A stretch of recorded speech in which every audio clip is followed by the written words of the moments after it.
Today we are so excited to have Charles here. We talked with Charles last year in the Back to Eden Gardening Summit, so many of you watching may be familiar with him and excited to see an update, we thought.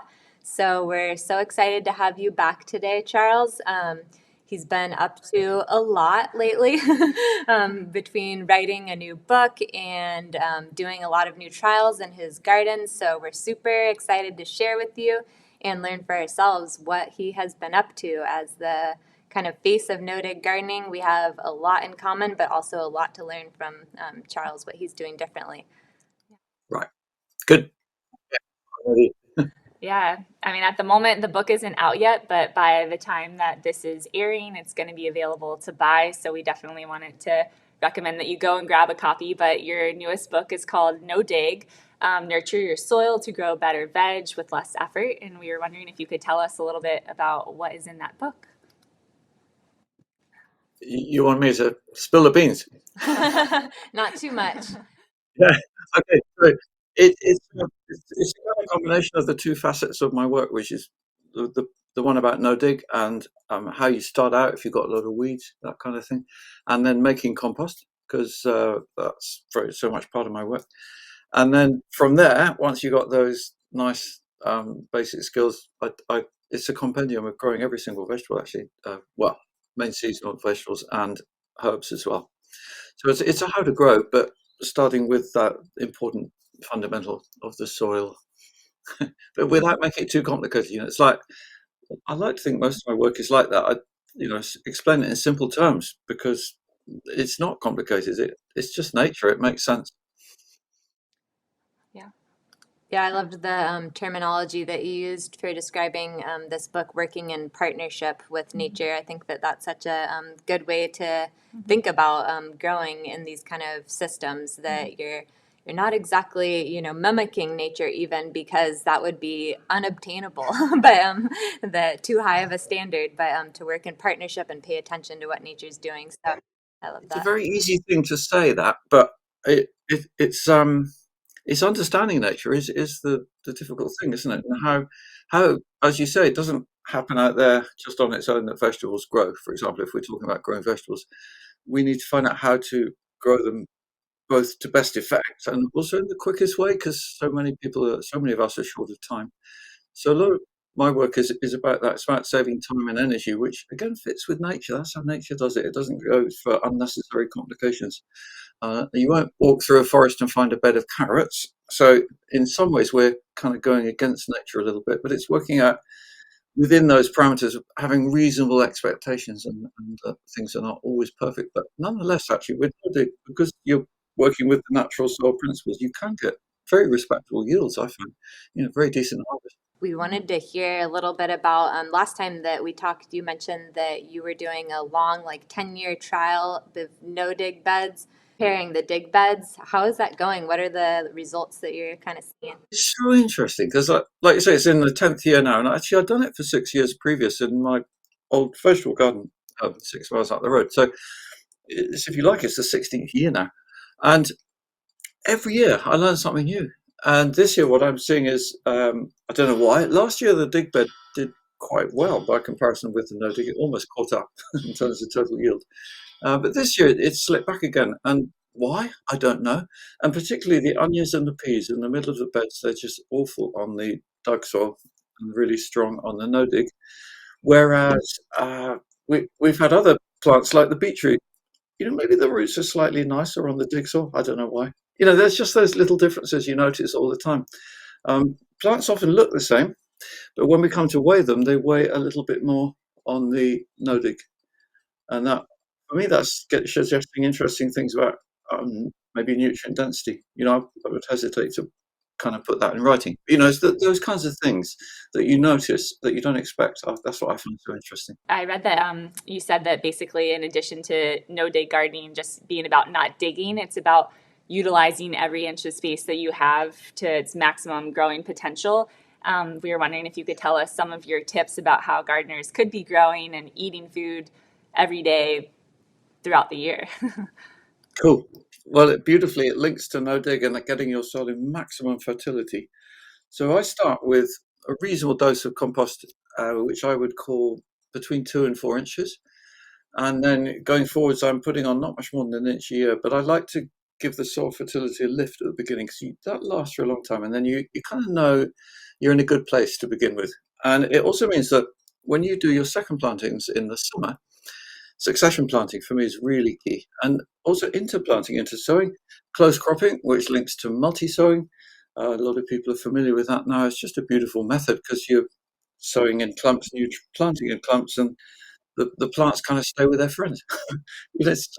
That feels nice, and you see them sort of thriving there. And so you're getting more in your space. You get more for your time because it's quicker to do that work. It's quicker to put 4 beetroot in a hole than it is to put 1 beetroot in 4 times. That kind of thing.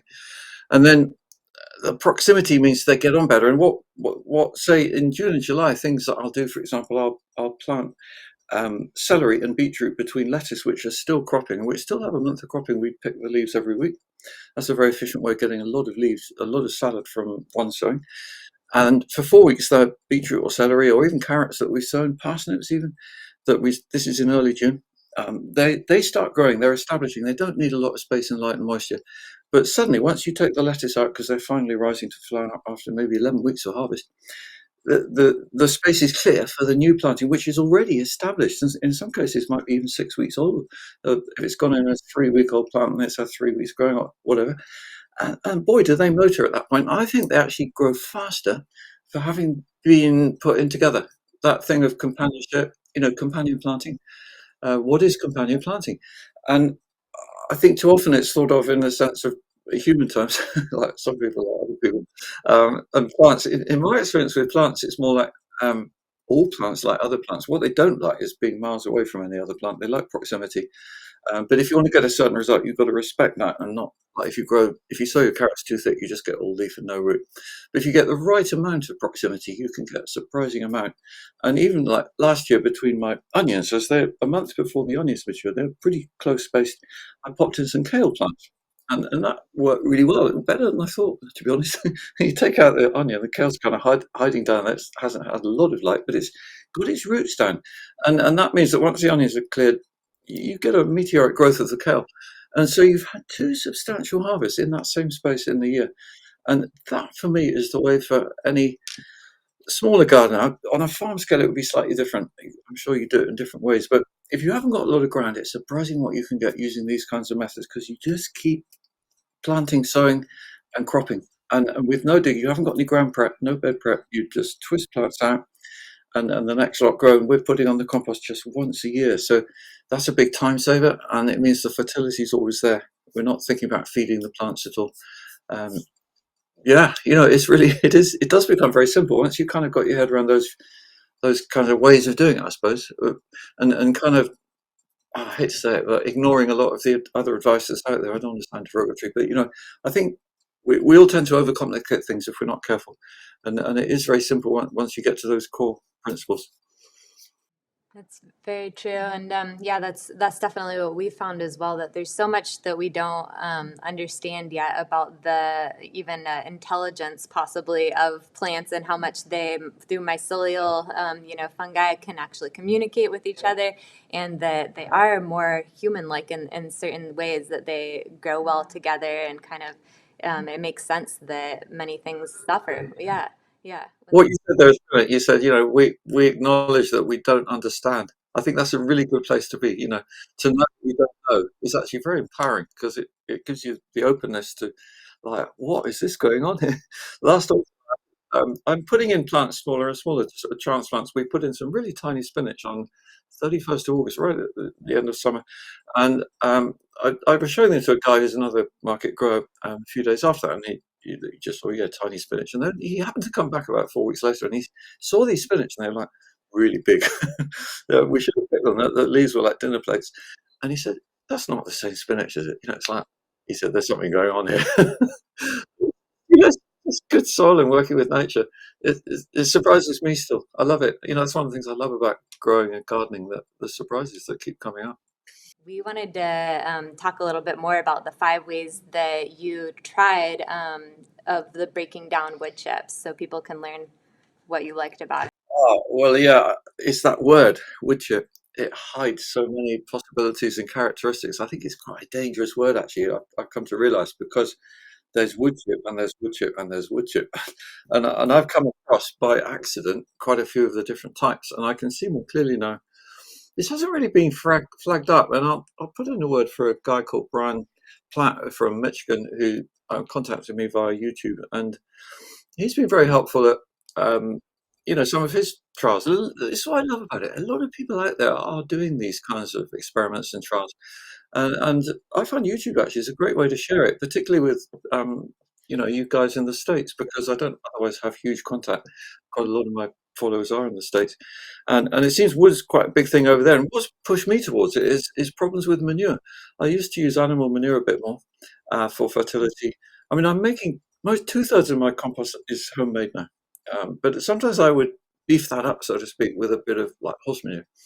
And then I came across this horrible weed killer pyralid, aminopyralid, and clopyralid made by Dow. And the problems that's causing gardeners. And I've still get a lot of emails from them.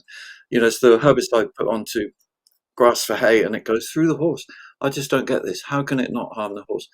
We've got a guy up the road who feeds some of it, unbeknown to him. He's champion trainer in Britain, and some of those top horses worth a lot of money are eating some of this hay. And I said to the yard manager, "Are you sure this is a good idea?" And he said, "I didn't even know about it." It's like, they don't know. But the people who know is us gardeners, because we get the final result and our plants die, legumes, solanums. I get so much of this contact all the time. It's so frustrating. Anyway, so I thought, I can't rely on the manure anymore. Although I'd use it a bit for a hotbed, that kind of thing. But it pushed me to wood chip, because in theory wood chip should be chemical free or synthetic chemical free, and there's more and more of it around. Like when I started gardening 40 years ago, you didn't have wood chip. It's like people had either bonfires or they somehow managed to compost the green prunings, that kind of thing. But now you've got these great machines. But what I've realized is the night and day difference. I urge all your listeners to really watch this one. What is your wood chip? Is it from old wood or new wood?